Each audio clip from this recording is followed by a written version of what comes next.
going to say, I think that you've given us a lot to unpack here. So there are several topics that you hit on, right? You're talking about the people who are resistant to change and comfortable where they are.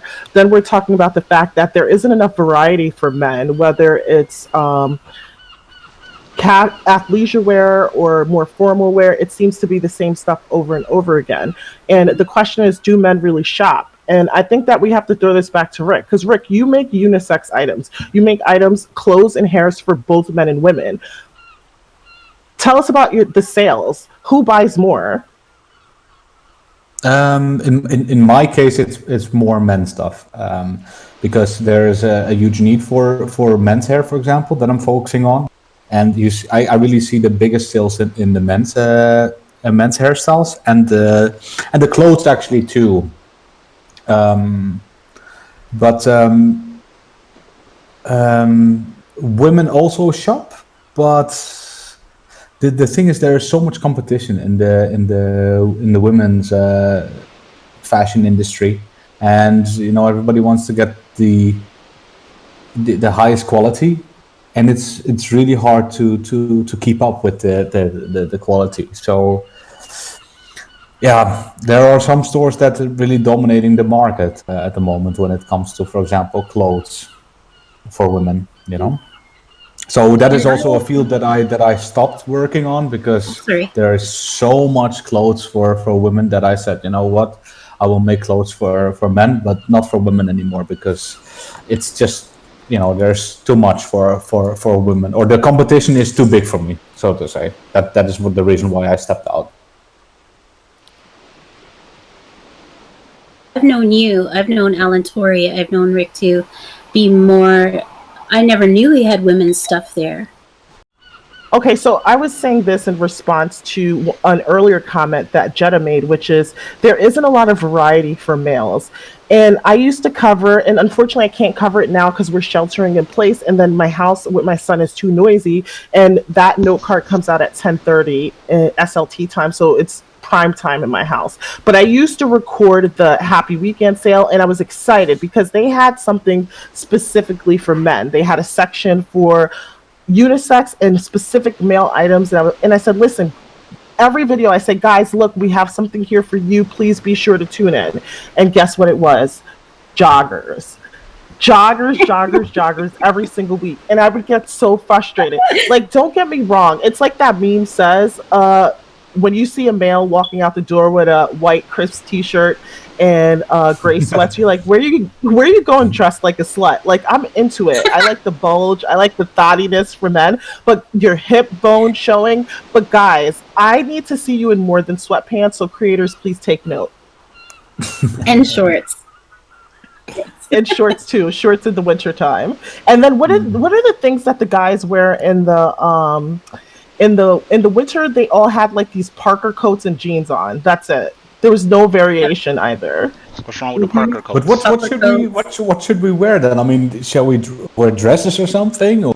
Oh, you should wear dresses, but can you guys like switch it? Like, I understand everyone has hot bodies in SL, but I don't want to just see you in joggers. Like, could you guys put a little more effort and thought into your outfits and switch it up a little bit? Or is that too much to ask? The male reptilian brain doesn't work that way. Have you seen what they make? You're asking a lot, Mousy. The SL jean game is not that fire. Like the SL male like urban scene. Like I was surprised that people did not know what like FLI or Versailles was when I posted it. But people were like, "Yo, I've never been there," and I'm like, "Where do you shop at?" Because those are the only places that I could find like nice clothes or shoes for myself. So I can only imagine what like the rest of the dudes are going through. Like, that's probably why they never update their avatars, because it costs like $5K for a head for us, or like $5K for a body. Oh my gosh. That's like what? How much is $5? It's like, yeah, I think it's like what, $20. Yeah, so that's $40 in real life I had to spend to get a body and a head, Mm-hmm. and that's not clothes. And then male clothes aren't cheap. Like all of my shoes are like at least 400 linden a piece. All of my pants are 400 or 500 linden a piece. Like, clothing is very expensive for male avatars, so that's definitely a barrier. Hey, now you can't complain because, I'm here in Canada, and when I bought my body and my head all together, it came to like $50 Canadian, and then I was paying,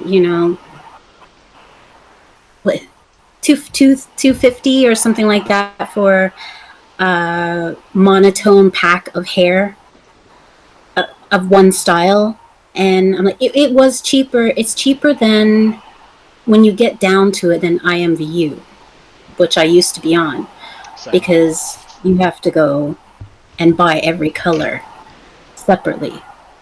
But it's still expensive for the ladies.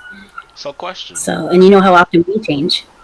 For the one creator at this table who's probably going to start sweating, and for the consumers on the other side of this table, is SL too expensive, or is like, because I don't know, we got the $40 name changes. I was talking to Mousy about land. It would cost me like what, $500 a month almost. Well, no, not a month. It cost me $300 up front, then like $250 a month to like maintain a sim. Like, are these SL prices kind of like just hoeing us, or are we just cheap? Sorry. I think the clothes are fairly priced, and I think it's relatively inexpensive. To start, yes, it is a little expensive. You're paying, I don't want to say, like, if you're going to start with a top tier body, and I consider top tier, or maybe I should say top tier slash well-known body. Like if you get, I don't know, a signature body, or because that's the most popular male body, right? Or a Maitreya body for women, legacy body for either, at this point, Katwa head or Genus head, then you're paying for that quality. But also, we have tons of creators offering free bodies, which are equally as good. The only problem is we don't have a lot of people creating clothes, which makes it hard to want to get these bodies.